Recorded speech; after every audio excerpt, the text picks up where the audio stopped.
right, guys, thanks for jumping on another episode of Punch Me in the Face. I am really excited because I got my buddy Matt Kim with us today. Welcome to your studio, Matt, on my podcast. Awesome. Thank you for having me. Matt said earlier, I like the way he says, most assertive thing he said to me, when I'm in here, this is my world. I was like, I like that. He's like, you can come in, but this is my world. So I'm in Matt's world on the road doing the Punch Me in the Face podcast with part one.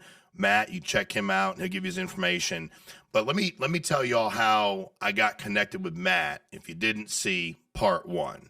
So guys I work with are always looking online to, we get invited on a Punch podcast. We're like, what should we do? What shouldn't we do? And then my buddy Drew comes in. He's like, dude, you got to check this guy out. And I was like, all right. He's like, I did this piece and it blew up. And I was like, yeah, a lot of people do some things. And he goes, no, but watch his content. You really like it. And I was saying to Matt, earlier, I was like, did I watch it? And I was like, no, I actually really like it. Because typically I just go like, you take it and you do the research. And I kept watching it. And Matt's a great candidate for the Punch Me in the Face podcast. What we talk a lot about here is how do we get people to control their own lives? How do we get them to understand that life's going to punch them in the face? Like, that's going to happen. Mm-hmm. Literally, figuratively, it's going to punch you in the face. And if it doesn't, it's going to be a problem for you because eventually you're going to fall down. You're going to get knocked down. And you're going to be like, dude, what do I do when I get knocked down? It's like, we have to get back up. What do you think you're going to do? So, and Matt, and I want you to kind of give us, you probably know Matt. If you're Matt's become relatively famous recently. Not that he wasn't before, he's awesome. But he's done some really cool stuff that was very warranted to go to where it went to. He's all kinds of people viewing him and calling him and reaching out to him.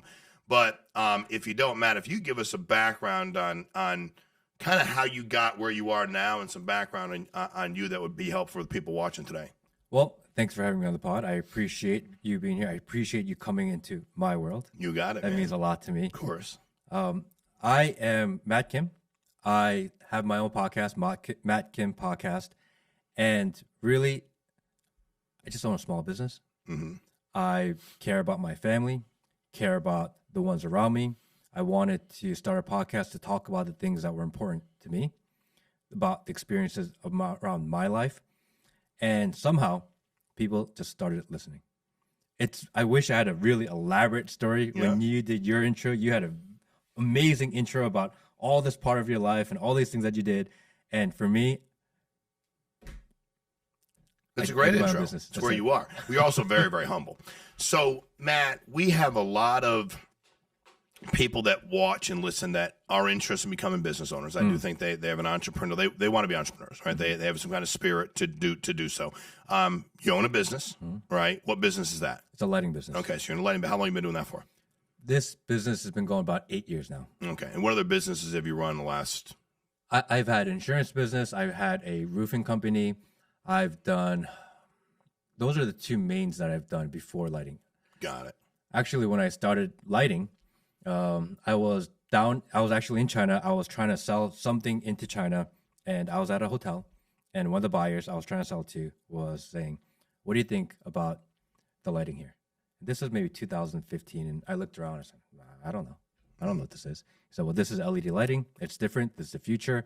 Everyone in China is getting into it. So I think this is something that you should be on the radar. So what do you do when you find something new? So he was a buyer you were trying to sell to. I was trying to sell him something else. And he taught you about the lighting. Yeah. And I came back here and I do what everyone does. And 2009. And 2009, I do what everyone does, which is you go on Google and you say, what is LED lighting? Mm-hmm. There was very little information about it. I said, okay, there's nothing out here. Maybe he's on something. Maybe I'm really early. And then maybe 1 week later, a friend of mine who is an electrical contractor called me. And he said, Matt, what do you think about, have you ever heard about LED lighting before? And I said, funny enough, I just started looking into it. He said, well, I'm installing it at Fort Bragg. I'm one of the first contractors to install it for the U.S. government. This stuff is really cool. You should look at it. I said, okay, now we have kind of a vision. Let's go learn more. We're trying to figure it out. There's no information on the internet, nothing on Google. So I said, let's go to China. There is a lighting conference going on in Hong Kong in like 2 weeks. Let's go, be a participant, learn about it, and just spend some time. So me and him, we bought one-way tickets to China. I'm not Chinese. I don't speak any Chinese at all. Okay. We showed up in Hong Kong, went to the conference, spent a month in China, going from factory to factory. All I did was call, hey, I'm from America. I just want to know what you do. Can I come visit? I said, yeah, sure, come on. So we went from Hong Kong to Shenzhen to Beijing, Shanghai, Dalian, like all over China. And we came back, and one of the factories we met with said, "Hey, I'll give you a container. Why don't you just start selling this stuff for us?" Wait a minute. Okay. All right. So when you did this, did you have money? Nothing. Okay. So you're like, bought my one-way ticket. When I tell them, like, when you had nothing, what do you mean nothing? Explain your financial situation when you bought one-way ticket to China. I was with my girlfriend, which is my wife now at the time, and I was trying to get business off the ground and had so little that she was literally giving me her paycheck to try to figure something out. That's how also I knew that she was the one that I was going to marry. Amen. Because she saw potential. She saw that there's an opportunity here. And, for her, it's almost an investment. So if she doesn't work for the rest of her life, it's my responsibility now. Amen. She made the investment then when I had nothing. Amen. But that's the financial situation. Okay, so think about that though. Had nothing, because that's the other thing. When and again, you're so crazy humble, because if most people had your story, that's a story in and of itself, right? But like trying to figure out what to do with business. Nobody asked you to come. Nobody gave you directions on what to say when you just called the people up. They let you tour and gave you information. Why were they so open to giving you information? I guess it was so early that no one else was coming to visit them. You asked. All I did was ask. He asked. That's the other thing. Like people, he asked because they didn't get many calls. They're like, sure, dude wants to come late. He's from America. I mean, I don't know. Let's let him come check it out. And then a guy gave you a container to sell. Correct. And just said, here you go. Mm-hmm. Go sell this in the U.S. Yes. Okay. Why did he do that? I guess he just liked the energy. He thought there was potential there also. And he just trusted that if he invested in that way, that there would be a return. Are you still in business with him? No, I lost all my money. Really? With him? Yes. Okay, so let's put a pin in that one. So no money. So everybody listening, everybody wants to be a business owner and entrepreneur. Everybody that I talk to, like, how do you become successful? But when most people are down and out and they're like, dude, I actually got to get my girlfriend to give me a check to be able to actually do anything in business, they come up with 87,000 reasons they can't do it. Mm-hmm. So what happened with him? What do you mean you lost all your money? So it was a new industry, a new product, and I was too early. Okay. Customer education is probably the most expensive thing about a brand new industry. And there are much larger lighting companies out there. I was a very small company, and I had basically my own company at the time, and we just ran out of cash. Really? Just couldn't sustain. So I had How long was that? How long did that take from meeting him to run out of cash? Maybe 2 years. Got it. Yeah. Okay. We tried. Every night I'm on the phone with China, trying to figure it out, trying to sell something that we sell for now for maybe $2 or $3. I'm trying to sell it for 40. Yeah. Way too. I'm looking for those really early adopters, and they were just not ready to buy the technology and to educate the customer, knowing that there's no real return for them. Yeah. I was too early. Okay. I didn't have the money to make that investment. So made it 2 years. You're out of money again. Yep. And what happens then? Got to get a job. Okay. I got a job at a lighting company because now the other lighting companies are like, hey, there's this young guy, and he knows what he's talking about, and he's been in this business, and we need sales. Let's just hire him. Mm-hmm. So I went to go work for a big corporation selling lighting, doing their national account stuff, chasing the big projects. And maybe a year in, I was like, what I was doing was not wrong. I was just too early. Yeah. And I got an opportunity to work for somebody else. They said, okay, Matt, why don't you come work for us now? Because we see what you're doing over there. We want to hire you. So I did the move for more money, more opportunity, more control. Because if you work for a big company, there are so many controls on what you can do, especially if you're in sales. You can sell here, but you can't sell here. You can talk to this person, but you can't talk to this person. It's so much micromanagement going on. A smaller company came and said, you can do whatever you want, just work for us. So I did. Really? And then what happens? They sue you. The big companies always sue you. Yes, they do. For leaving. So now I'm barely have any money. I've been working for a year now.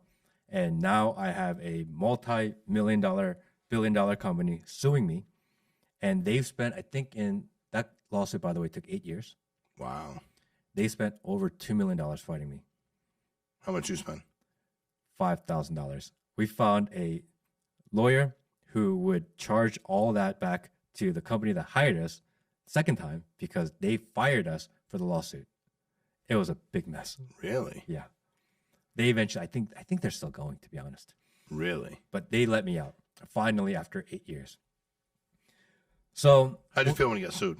Oh, that sucks, man. Were you nervous? Of course.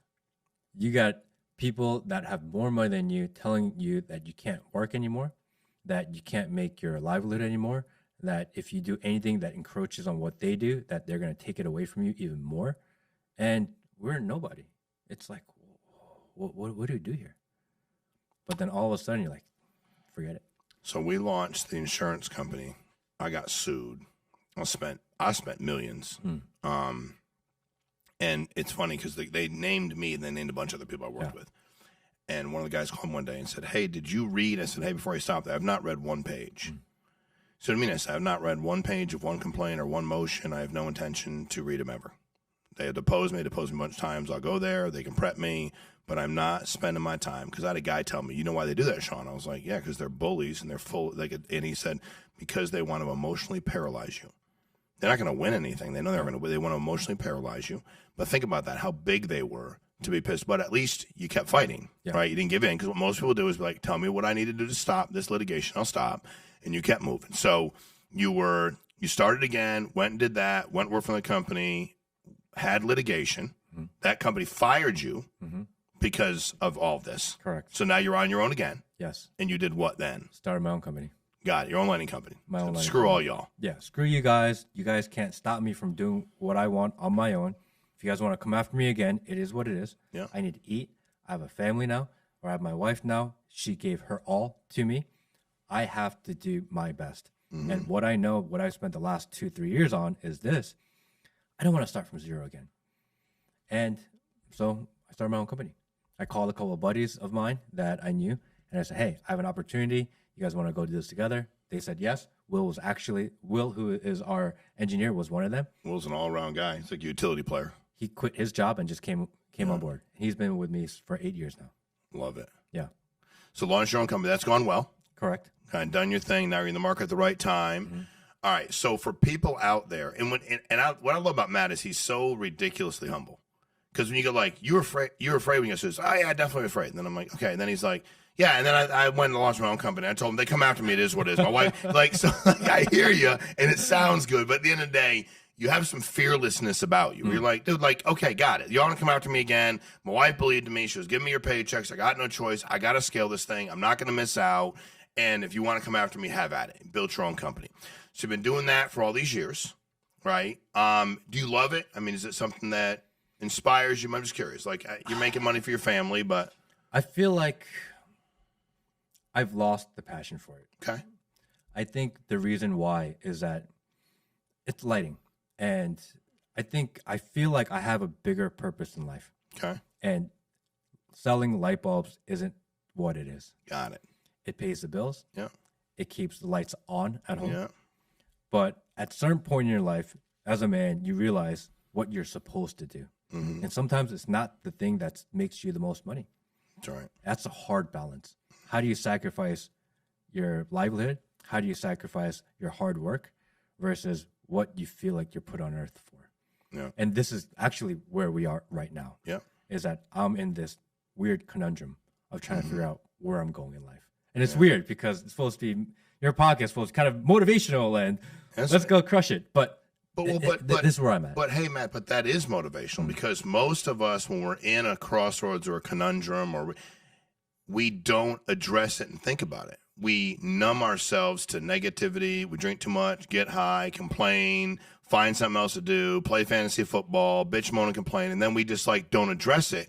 And a year later, it's here. 2 years later, it's here. 3 years, the exact same problem exists. It doesn't go anywhere. It's right here. Does that make sense? So it is motivational because you are, and by the way, transparent. Like, here I am. That's like for me, and we'll talk about this in a minute, but I fell in love with doing what we're doing now. Like, it excites me, and I think that it's okay in life to keep kind of your head in the swivel, like in a football analogy, and always figure out I've been doing this for years. You've been fighting for years. Got your family to a place where the lights are definitely on and life is good and you're doing all that. Got friends. It's nice when you bring friends with you and you can help people change their lives as well. And then when did you decide, you know what? I don't know what's going on with this podcast thing. I don't know what's going on on social media. I don't know what's going on about influencing people. but I might want to try that. Now we talked about it, but for everybody who didn't see it, tell us real quick, how did you get here?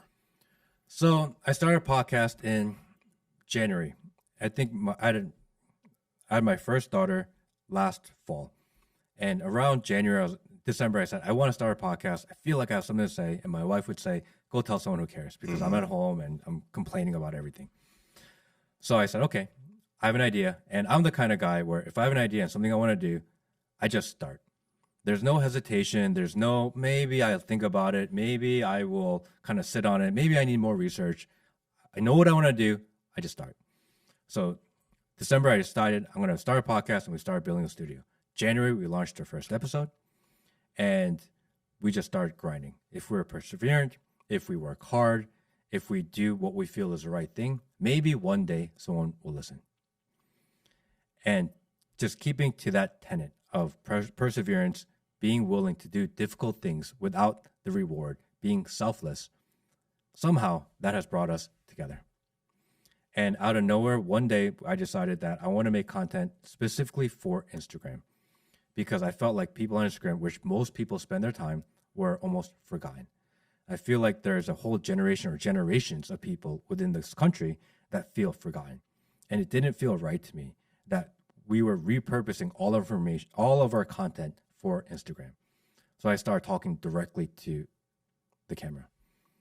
And for some reason, that really resonated with people. I really think it's because I was one of the few people talking directly to what people were thinking about. And I never in a million years did I ever think that people would actually care about that. I thought maybe if a few thousand people listen, that'd be great. Maybe 5,000 people. And then one day I'm like, maybe if 50,000 people saw, it'd be great. And then all of a sudden you're like, oh, we're going to do it 250,000, like no matter what. And now I think we went from 50,000 followers on Instagram to 300 something thousand 10 days. Strong. 10 days, which is, even saying it out loud, I'm so humbled by it. I can't believe. And last weekend, I spent Saturday night 4 hours and 3 hours on Sunday. I wanted to give a personal message back to everyone that DM me. And people were writing me entire paragraphs, entire stories about why they feel a certain way, or why they appreciate something, or what was heavy on their heart. And if you left me a thoughtful message, I really wanted to leave a thoughtful message back. I did it for about 7 hours on Saturday, Sunday alone. Wow. I got there maybe 20%. And every night when I go home for 3 hours, every single night, I'm responding to people, because people are feeling forgotten. And I just want to let them know that they are not. Yeah. And maybe it's just that little bit of effort that I'm willing to sacrifice my sleep. I'm tired. I'm tired every day right now. But there's no excuse. You just got to get it done. And that's kind of the motto I live by, no excuse. Just got to do it, even if people try to keep you down. Well, and I think that is what we talk a lot about out on here. I mean, I think the reality is that what we're trying to get people to understand, and let's take your business, right? Like a lot of everything else, we all talk about, the service businesses. What you did, somebody else could go do and support their family. Yes. They could have, you didn't speak Chinese, so you went to China. Like, they could have done that. They could have went work for somebody else. It could have been like, this is a pretty cool business. It may not be my passion in life, but it does make money, keep the lights on, for people. And then also go like, hey, listen, I have something to say. I'd like to do something. They could build a podcast studio. They could do that. Like, this doesn't take that long. It's all good. We have one. Like, they could do that. But unfortunately, it's a lot of sitting on the sidelines with, and I like what your wife said, because she's, tongue in cheek playing around, like, go tell somebody who cares. I'm taking care of a kid. I don't want to hear you complain all night long. But also part of it was she's probably pretty smart, going like, people will actually probably care what you have to say. Like, they'll probably be interested in what you have to say. Now, I want to talk specifically about how we found each other. Because you did this piece, the world was enamored with this submarine, the billionaire, the wealthier people, the people from all over the country. There was a few people on there, and you do the story better than me. My daughter asked me the second day, Dad, what's going on with the submarine? I'm like, what submarine? Like, I'm just working. I'm doing it. She's like, what do you mean? And she's like mortified. Like, how do you not know? And I'm like, what do you mean? How? She's like almost she's mad. She's like, Dad, how do you not know? I'm like, I don't know, but what do you mean, how don't I know? It's like, everybody's talking about it everywhere. So I'm Google, like everybody else, but when everything comes up. So we're sitting in our studio talking one day, and my man Drew Brown's like, dude, check this out. And I'm like, all right. He's like, no. When he said, he was like, no, watch it, because I'll be like really quick and I can lose interest. and I start watching it. And I'm a self-proclaimed not like the biggest conspiracy theorist, right? I'm just not. I have no doubt that these things exist. Like, I don't doubt that must have been a wild ride in that Epstein Island. Like, I don't doubt any of these things. I don't doubt my man just died. Like, I get all those things make sense to me. But I've not spent enough of my time in that world where I'm just, I'm in my world doing my thing, which is probably not good. And you start this very straightforward chronological time frame of, on this day this happened, on this day, and I'm watching it, and I keep watching. On this day this happened, on this day this happened. And then when you transitioned, you're like, and I think what I love about your tonality is it's very engaging. Like, I wouldn't want to play poker with you. Do you play poker? I love poker. I bet you do. Best game ever. Yeah, I love poker too. If I get to pick a bunch of people, I'll play with you. But I probably won't. There's a lot of other people I enjoy playing with. Earl, even before I get to play, I'm like, I'd like to play with him. Like, I love poker. I'm like, cool, I'd love to play with him. There's much easier to read, right? But when I got done, I was like, dude, that makes freaking sense. Like, then I was pissed. Like, it actually, I was angry. I was like, wait a minute. First of all, it's really jacked up to mislead people about it. It's really jacked up because they're actually real human beings on there. So then you were giving out false information about the people that were on there, and their families at some point in time saw it or will see it, And then when you get done with that, you're like, God, that makes so much sense because, of course, that's the way it happened. And then you're like, wait a minute. All these things happened this past week. Like, no shit, that really happened. And I'm like, then I'm Googling those things. I'm like, did those really happen? And it's like, yeah, they did, but they were buried in the news cycle. Tell us about, you talked about in part one, like, my man over here, Will, and he's like, you should do this. But talk about what it felt like. Because I know you said when you did it, you don't think many people were paying attention. You didn't really, and you thought, man, this is so obvious. Like, a lot of people. Tell me what it felt like when you started to realize, like, damn, like, millions of people care and are watching this. Like, what was your initial thought process when that happened? It took me a while to kind of comprehend what's going on. I'm still trying to figure out what's going on. And, when I read the news, because I get really excited about news and news stories, and I really like to read the last paragraph of a news article. No one ever gets there. And the news, they can deceive you, they can manipulate it, but they can't blatantly lie to you. That's very wrong. They're not allowed to do that. But they always hide it at the bottom, where they got their source or what the real story is. It's always in that last paragraph. I love reading the last paragraph because it really shows me what's going on. So when I saw this news, and every day Will was like, sub me, sub. And I was like, let me just check real quick. Something doesn't seem right. We're too enamored with this story. Yeah. Anytime the whole country is thinking about something, there's always something going on. That's just how it always felt to me. And for all these people to share that, I want to say that clip has done 200 million views. I believe it. It's unbelievable. In the world. It's unbelievable. 200 million people have looked at your face. That's crazy. I know. That's 200 million. That's so insane. I know. That's a huge number. Of course it is.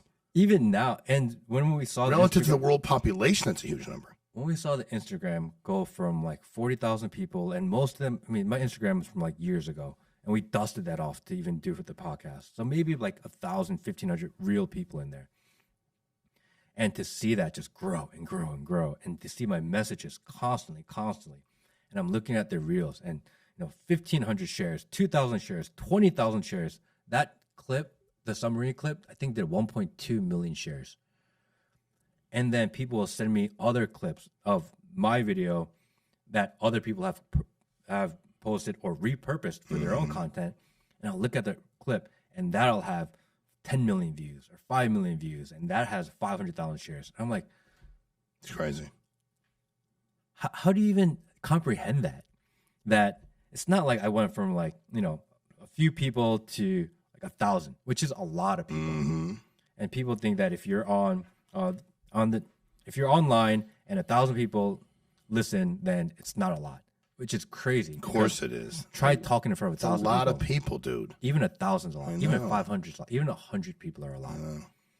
And to think that number is 1,000x, I'm still shocked. It doesn't make sense.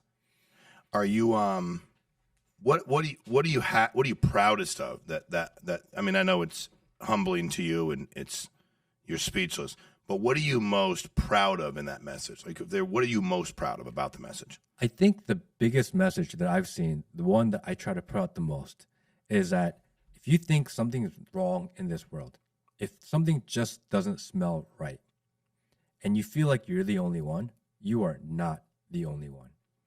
I get messages from, say, someone in LA, and they're deep within LA, and they're in a very controlled type of environment. And they will say, there's something I want to say, or something doesn't feel right, the news doesn't seem right, but I don't want to speak up because I'm scared of what the repercussions would be. If my friends will judge me, if my family will judge me. And when they message me that message, I tell them, I just got a message from someone in LA. They could easily be your neighbor. Mm-hmm. You are not alone. Amen. And that all you gotta do is if you speak out just a little bit, I think you'd be surprised how many of you there actually are. Mm-hmm. I've been using the phrase, an army of nobodies, mm-hmm. And you are not alone.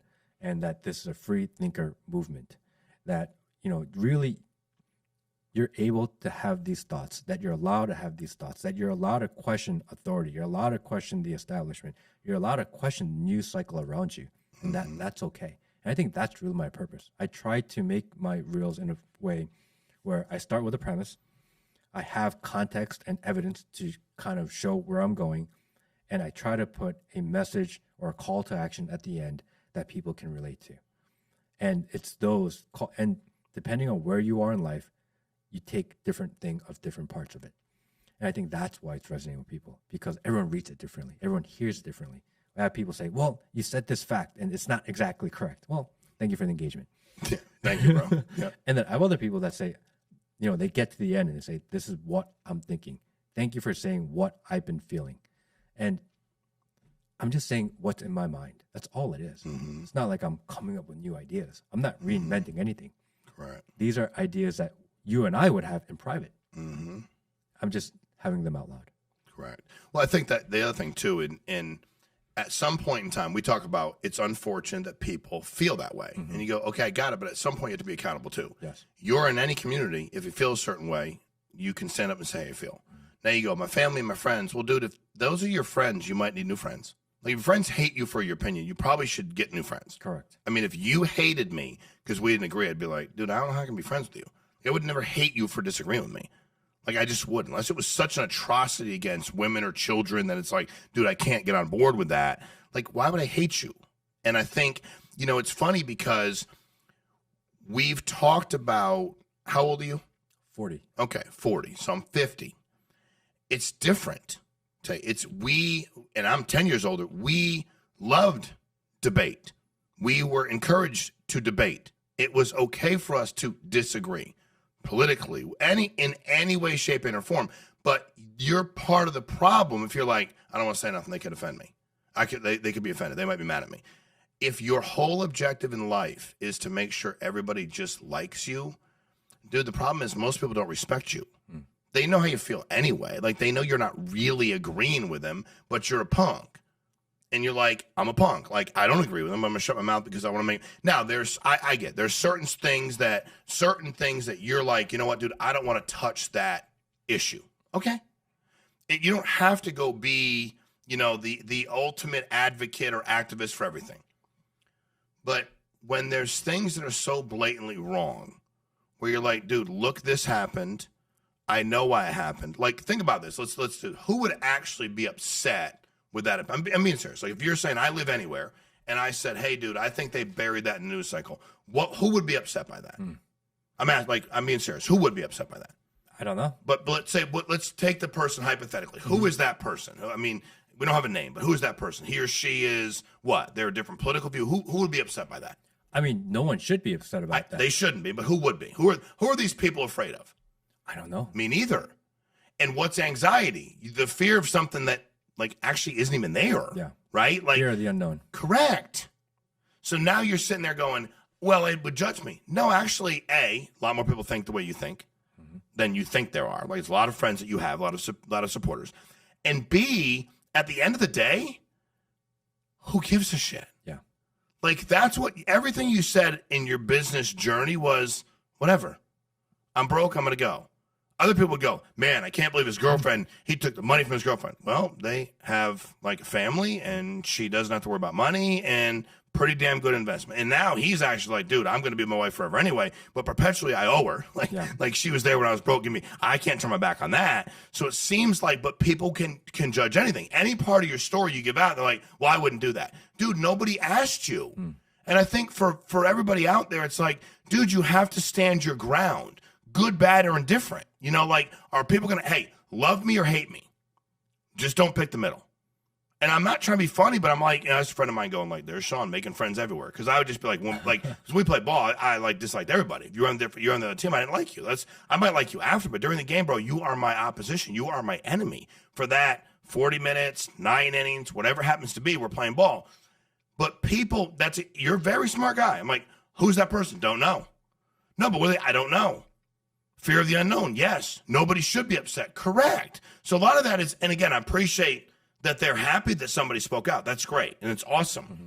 But what you said, we were talking earlier, was I actually can't believe that speaking the truth and just having an opinion is courageous. Yeah. But you know what? It is, because it's this measure of cowardice that's out there. And you're either part of the problem, part of the solution. Nobody's saying, that you have to stand up on a soapbox every day and preach. But we're saying when you see something that you believe is an atrocity, you can speak out. When you see somebody in wrong, you can speak up. I just tell my kids all the time, bullies survive because of all the cowards around them. If the bully shows up to pick on somebody half his size, and 3 people, to your point earlier when we were talking, go, hey, dude, not today. No, there's no such thing. Yeah. But it's the people that are like, hey, he's not picking on me. Let me be his friend. Let me cheer him on. Let me cheer him on. And I think closed mouths are a dangerous thing. And I think there's a fine line between, again, making it your life's mission. Because I'm not going to make it my life's mission to be an activist. I'm just not. Yeah. But when I see something wrong, I'm like, dude, that's pretty effed up. Like, and I was in a meeting one day and they were like, it was this political argument. It was brutal. It was really actually brutal. And I was like, you're both right. And I was like, what? I'm like, the dude in the White House didn't even know where he is. And the guy before him said, I. And I'm a businessman, dude. Probably know how I voted. But like, I'm a we guy. We did. We accomplished. Our team. My team's fine. I like our team better. But I don't get you anywhere. And there's people afraid to say that. They're like, well, you can't. Dude, you have an opinion. You have an opinion. Yeah. It's okay to have an opinion. You shouldn't hate me for what my opinion is. I don't hate you for what political flag you put up. I'm sorry, I don't. I may not agree with you. I have people that, like, it's their life mission. There's so much just venom in everything they say. And here's the problem. It's because their lives are jacked up. You can't possibly hate somebody so badly for having an opinion that, like, you're so angry, you don't even know the person. It's whatever day-to-day activities, life, whatever you lack, fix your shit. So you should be able to speak your mind, because the people that are passing judgment on you are broken as hell anyway. And we're all broken, you know what I mean? And we're labeled. I mean, somebody asked me that the other day, like, man, he's done really well. He came from a broken home. I'm like, what does that mean? Yeah. But think about that. We still say it today, 2023. Man, a lot of these kids are from broken homes. What does that mean? I know parents that are together that have broken homes. I know single parents have been up, but we have this stigma that, like, well, he's obviously messed up. He's in a broken home. Obviously, he can't survive. So I love you for what you did, and I love you for what you tell the story. It's non-fictional, but it's very good. So you guys need to watch stuff. If you don't, you'll really enjoy it. I love a lot of stuff you did on COVID too. Thank you. Talk to me about how that was received. Like, when you started talking about speaking up, and you start, I love that we talking about the restaurant. You're like, and you're just saying stuff that's like, so you're like, dude, I know, like, people actually do that. Like, where are we? When you started speaking about your opinion on what the hell was happening in the world, how was that received? So, the response has been humbling. The amount of people that just resonate with it, that say, yes, that's what I've been feeling, or that's what I noticed too. And especially COVID was such a tricky topic. Yeah. They really did not want you to talk about that. And when I say they, I don't know who they is. Again, that goes back to, how do you fight a war against somebody if you don't know who the enemy is? Correct. That's magical, though, Yeah. on their part. That they're hidden. You better believe You it. have no idea. How do you mess with them? You can't. Can't. The best we can do is stick together. Mm-hmm. And all these people that reached out and said, "I can't believe you talked about this. This is so brave. I can't believe you wrote." We did one piece, I believe, talking about being the black sheep family that didn't get the jab, Mm-hmm. and how everyone kind of blocked you out for being that family. I had people saying, "Thank you for saying something. My mom doesn't talk to me anymore. My brother doesn't talk to me anymore. I lost my friends. I lost my job because I didn't want to do it. I lost my government job, which is crazy because I didn't want to do it. I've been in this position with this division of government for 20-something years, and they let me go because I didn't do this." Mm-hmm. And in retrospect, I was right. And just to hear someone call it out loud, they felt just a little bit of vindication. It didn't help them. It didn't improve their lives, but at least they felt like they're not alone in this situation. And I think that's really what the message is. And the amount of people, I mean, it's outpour of people from all over the country saying the same. It's not just USA. It's all over the world. How much negativity did you receive? All the negativity is, "Oh, you like Trump, so you're a MAGA guy, so you're a bad person." Right? That's always the negativity. That's an interesting argument. Yeah, it's you like Trump, so you're bad. You like Trump, so you must be racist. Or, the one that I get a lot is, Trump hates people like you. And I'm like, what does that even mean? I always said, what does that even mean? Like, I don't even know what that means. But I get that all the time. They hate you. I'm like, why do they hate me? Yeah. You hate me. Correct. Why are you so mad? I truly believe in the First Amendment right to free speech. Yeah. You can say whatever you want. Amen. In any scenario. Do you know what? If I don't agree with you, I don't agree with you. I'm completely okay with it. And I have the weirdest take on racism. I do not care at all if you're a racist. It doesn't bother me one bit. It's you're allowed to believe whatever you want to believe. I don't think anyone should force you to believe anything different. The government can't tell. The government has to be fair. But as an individual person. So racism, let me be sure I understand this. You're like, hey, dude, if you feel that way about a certain race, I don't care. It's just one more label of a million labels to choose from. Got it. Well, what about, so do you have, because it's a very interesting point, do you have an issue with people saying, calling you names or somebody? Not at all. Not at all. You don't have a problem with they're doing it to anybody else either? No. Do you have a problem with people that get upset when they're called names and have? If you're going to get upset, you have every right to get upset. Got it. If you're going to say something, you have every right to say Got it. So you're like, dude, get out of my way. Got it. You're allowed to, and if you're infringing on people's safety, if 100%. you're infringing on You're in people's somebody's space, yeah. That's a completely different thing, right? That's a very unique perspective. Do I want to promote it? Of course not. Of course not, yeah. But I think people have something called history, experience, and you make your decisions based on it. For someone to tell you that what you believe is wrong, it's crazy. If I were at a basketball court and, they said, "Oh, you can pick teams," and I picked the black guy, I'm a racist. Well, of course not. But that's what my history experience has shown me. Mm-hmm. I want that guy. If I go to a Mexican restaurant and everyone is white and no one's Mexican, I'm like, this place is going to suck. Mm-hmm. There's nothing wrong with that. Well, I don't cook. Yeah. So I try to be careful. I try to be respectful of people's cultures. I don't think I'm a racist. Mm-hmm. But at the same time, if you are racist to me, it doesn't bother me one bit. Doesn't? Not at all. Now, that's interesting. Now, I've never had anybody, I'm white, obviously. I wasn't treated differently based on the color of my skin in any capacity that I was aware of growing up. Athletically, nothing. I also didn't treat anybody differently. I also understood. I had a lot of friends that were not white, and I inquired a lot early on after I, got a little bit older and to be like early teens, and I learned a lot, right? So if your daughter, you have one daughter? Yes. Okay. She's going to grow up. She's going to go to school. She's going to come home. And she might go, "Dad, so-and-so called me this. Why they do it? What does it mean?" And your response to her is? It's just one of many things people will try to hate you for. You can't let that stuff bother you. You can't let that get a hold of you. You can't control that. If that upsets you, the best thing you can do is make a better example. If you go to a restaurant in maybe rural America and they're not used to seeing Asian people come in, and the only Asian people that have ever come in have been really cheap in their tip, And because of that, they see me walking and like, oh, this guy's gonna be cheap. Sometimes you can feel it. I'll treat them very well with the utmost respect. Try to be as friendly. So you're telling and you can as feel that possible. when you go to a restaurant sometimes. I mean, Yeah, sometimes that's you okay. can. Yeah, like you can feel sometimes it. you could. Yeah. And I'll do my best. Maybe I'll be extremely friendly. Yes, ma'am. Thank you, sir. Try to be very generous in the tip. And hopefully, because of what I did, the next family comes in, they won't have to experience the same. In doing those small, selfless acts, you can make a difference. I can tell people to stop being racist all I want. It just feels like you're just another person telling them what to do. People don't want to be told anymore. What I can do is control my environment, do the best I can in my life, and hopefully that will radiate to help other people. But you agree everybody needs to be respected Of course. as a person. Of course.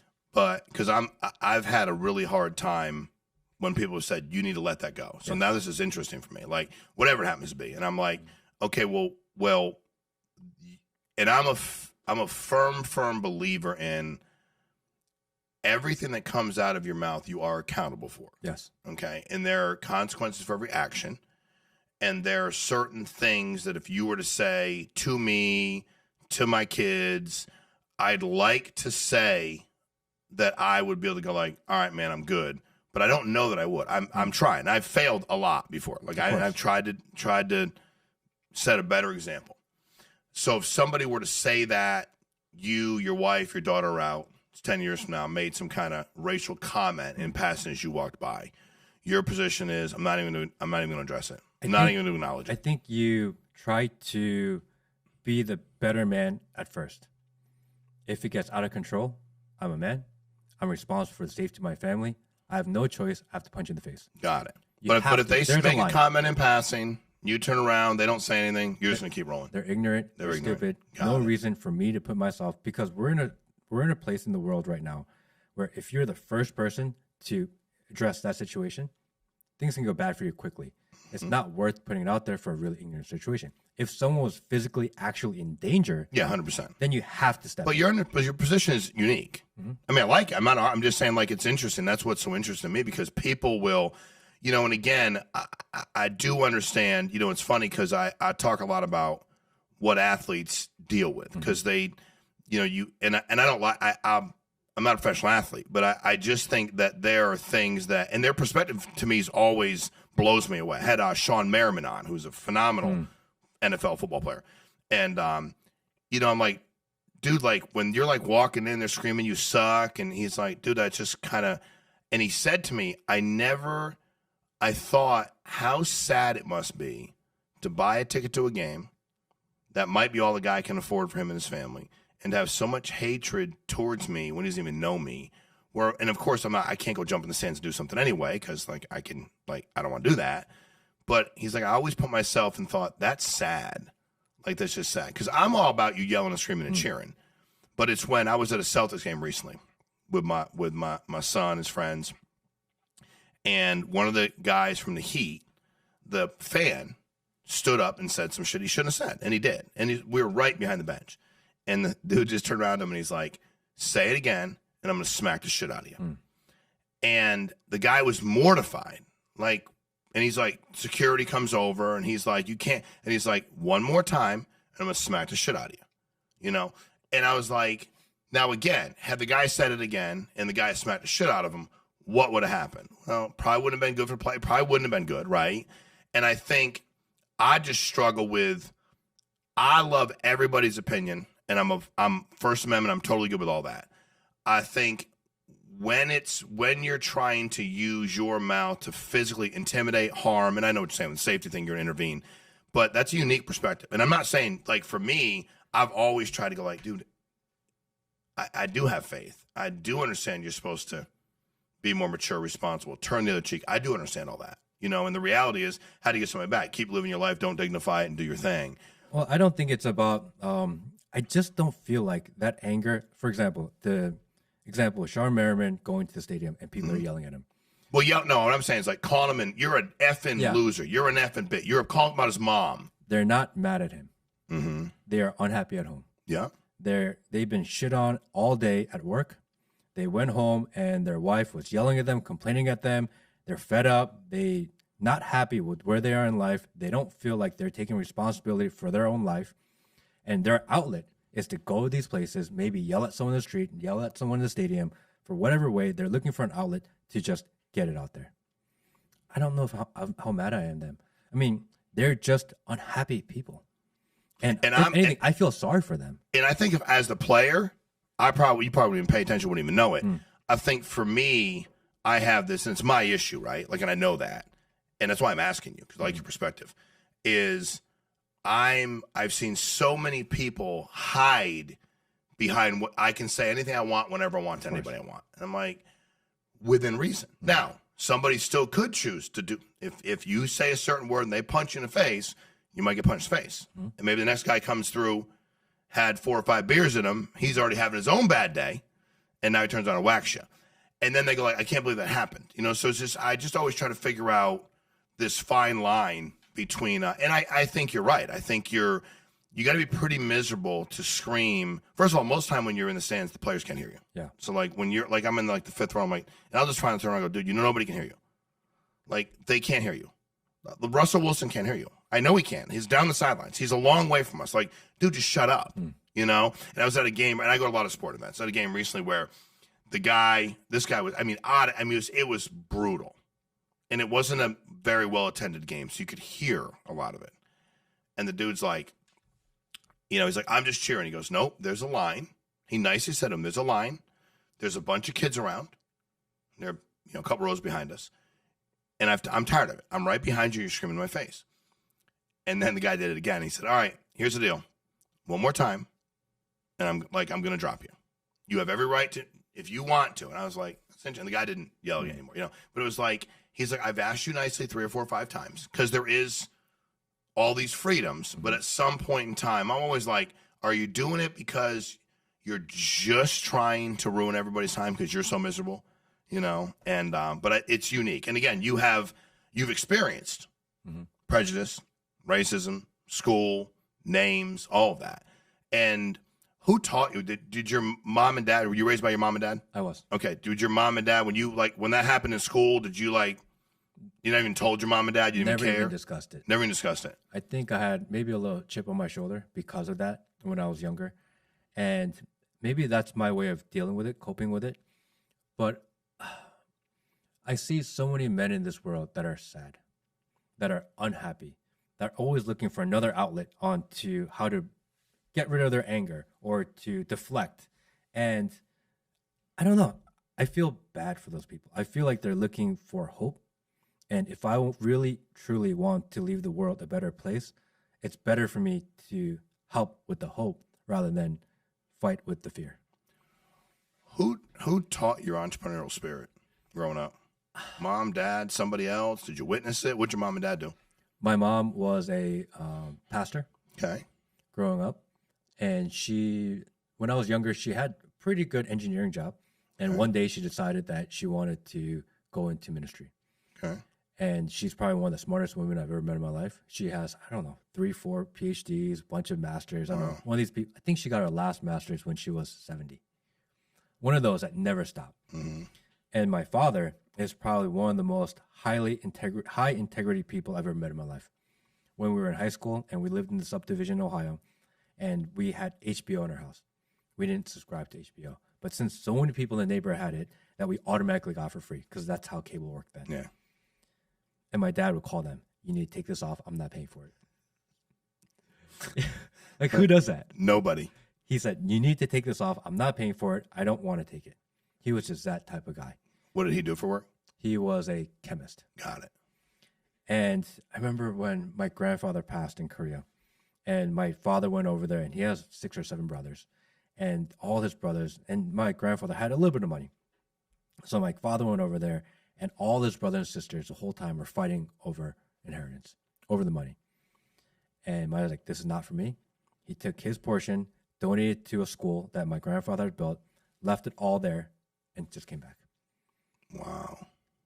So that's what I've been raised around. Oh, you had a hell of role models. Yes. So amazing, smart, generous people.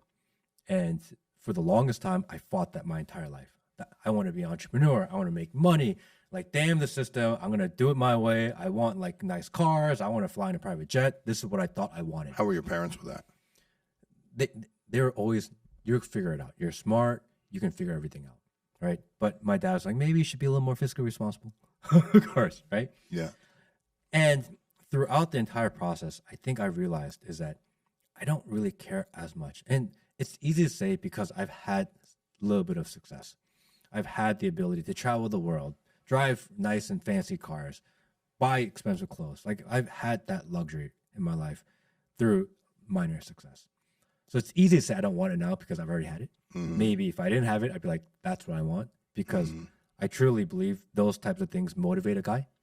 And I say mostly men because I don't really know what goes on in women's heads. Correct. I understand what's in guys' heads a little bit more. And guys are motivated by shiny things. Guys are motivated by a fast car. I remember when I was around people and I saw a Lamborghini, I'm like, I need a Lamborghini. And all of a sudden, all I want to do is, that's what I want. You know, and being around those people all of a sudden makes you want more and more and more. But at a certain point, I was like, that's not for me. All right, so this has been one of the most interesting conversations I've ever had. Went in a lot of different directions I didn't know would go in. I like that a lot. I like you a lot. I like what you bring to the table a lot. For all the people that are watching, and I want to close with this. First of all, I really appreciate being here. Thank you. You guys got to follow Matt Kim. You got the Matt Kid podcast. He's not hard to find. He's everywhere. Hundreds of millions of people have seen him, so he's famous. And but leave us, you know, if you had everybody on here and you had a couple minutes with them, and you wanted to give them the best piece of advice. I don't care what it is, what realm it's in, personal, professional, relate, whatever you want. And you could say, man, if I could leave you with one thing, it would be this. What would that thing be? I'm going to leave you with one quick story. Sure. For the last week, my Instagram has been going crazy. Requests from people from all over the world. People want to interview, want to do this. And I'm sitting here all night long trying to respond, trying to figure out what my next move is. How do I take advantage? All these different questions that you would have when you all of a sudden go super viral. And I've been sleeping 3 or 4 hours a night. The other night, I knew that I had to come back and record an episode. So I talked to Will and I said, Will, I need to go home. I just need to sleep maybe 1 hour. I have no energy. I'm running on zero. And I got to figure out how I could move on and record at 8 o'clock tonight. I went home and I told my wife, I need to go home and sleep. It was like 4 o'clock. I just need 1 hour. I get home and my daughter is waiting for me. How do I tell my daughter, I'm too busy pretending to be famous to give you all my energy? You deserve everything I have to give. So I sucked it up and I gave her 100%. There are no excuses in life. No one's going to help you. You got to do what you got to do at all times, no matter what. Woe is me doesn't help you. I'm mad at the world doesn't help you. All these other distractions in the world are literally there to distract you. Your job as a man, your job as someone that's going to be personally responsible, your job as someone that people are going to look up to is to get shit done no matter what. So if any message out there, there's no excuse in life. That's a powerful story. You're a powerful dude. You really are. And I really appreciate being on here. Appreciate your heart. You're being you are a warrior. I know you think that, that's weird that you are for what you're doing, but you should be proud of yourself.